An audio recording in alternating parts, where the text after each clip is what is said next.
ত্রিপুরায় রয়েছে মাণিক্য রাজবংশের ৬০০ বছরের ইতিহাস।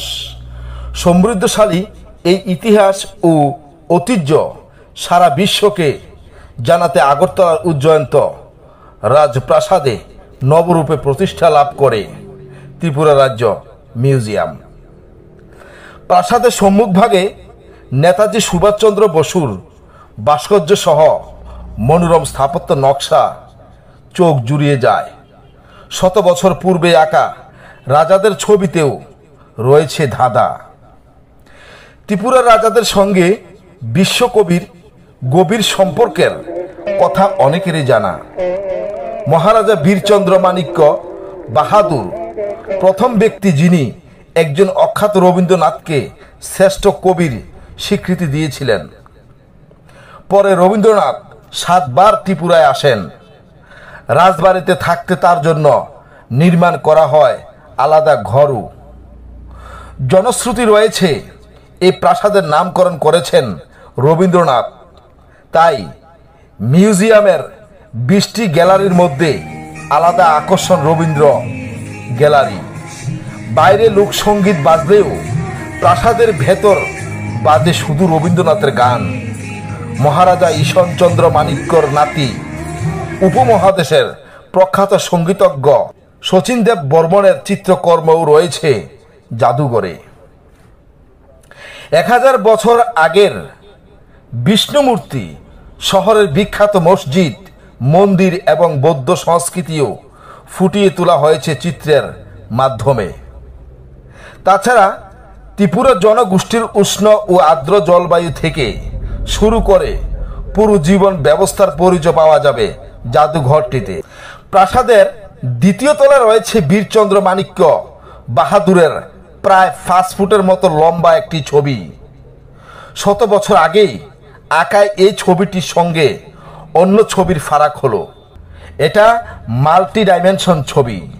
আপনি যেদিকে ঘুরেই ছবির দিকে তাকান না কেন, মনে হবে মহারাজা আপনার দিকেই ঘুরে তাকিয়ে আছেন। বিষয়টি ধাঁধায় ফেলে দর্শনার্থীদের।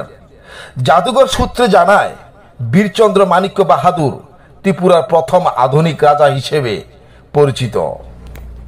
শিক্ষা প্রতিষ্ঠান, চিকিৎসা সেবা থেকে শুরু করে উন্নত নাগরিক সেবা রাজ্যবাসী তখন থেকেই পেতে শুরু করেন। 1901 লন্ডনের মিশেন মার্টিন বান কোম্পানি 800 একর জায়গায় জুড়ে নির্মাণ করেন অনিন্দ সুন্দর এই প্রাসাদ। তখন রাজা ছিলেন শ্রী রাধাকৃষ্ণ মাণিক্য বাহাদুর। রাজদরবার, নাচের ঘর, পাশা খেলার ঘর, কাছারি সহ অন্তত 60টির মতো ঘর রয়েছে প্রাসাদে। এর বাইরে রয়েছে রাজ পরিবারের আবাসিক ব্যবস্থা।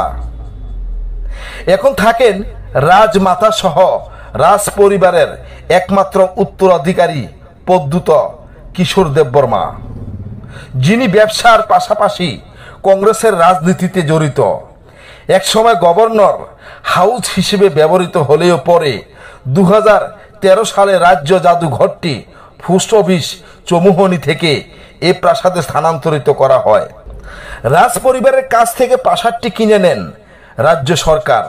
কলকাতা থেকে জাদুঘর দেখতে আসা কবি শিশির দাশগুপ্ত জানান, গত 3 বছর আগেও একবার এখানে এসেছিলেন, কিন্তু তখন এখানে গভর্নর হাউস থাকা ভেতরে ঢুকতে পারেননি। আজ ঘুরে দেখে মনটা ভরে গেছে। তার ভাষায় বহুত প্যারা প্যালেস হ্যাঁ। বাংলাদেশের ঢাকা থেকে ঘুরতে আসা বীর মুক্তিযোদ্ধা আব্দুল কাইয়ুম বলেন, পশ্চিম ত্রিপুরা আসার মূল উদ্দেশ্য ছিল এ প্রাসাদ দেখা। মনে হয়েছে ত্রিপুরার বুকে এ যেন এক হোয়াইট হাউস। জাদুঘরের হেড অফ অফিস প্রতিব্রত ভট্টাচার্য জানান, প্রতিদিন 1000-এর বেশি মানুষ এখানে ঘুরতে আসে। এর বাইরে বিভিন্ন স্কুল কলেজের শিক্ষার্থী তো আছে, যাদের বিনা টিকিটে জাদুঘর দেখার ব্যবস্থা থাকে। তিনি জানান, গত 3 বছরে এখানে মোট পর্যটকের সংখ্যা 6 লাখ ছাড়িয়েছে। মুক্তিযুদ্ধ নিয়ে হচ্ছে আলাদা গ্যালারি। জাদুঘরের হেড অফ অফিস প্রতিব্রত ভট্টাচার্য জানান, জাদুঘরে মুক্তিযুদ্ধে ত্রিপুরার ভূমিকা শীর্ষক একটি গ্যালারি দ্রুত সময়ের মধ্যেই আমরা উদ্বোধন করতে যাচ্ছি। গ্যালারিটিতে বাংলাদেশের জাতির পিতা শেখ মুজিবুর রহমানের একটি ভাস্কর্য রয়েছে।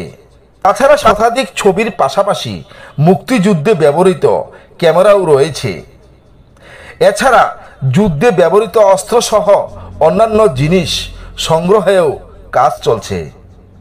তিনি জানান, গ্যালারিটিতে বাংলাদেশের বিভিন্ন প্রান্ত থেকে শরণার্থীদের ঢল কিভাবে ত্রিপুরায় ঢুকেছিল, কিভাবে তারা এখানে অবস্থান নিয়েছিল, শরণার্থী শিবির, বিভিন্ন দেশের প্রধানদের আগমন।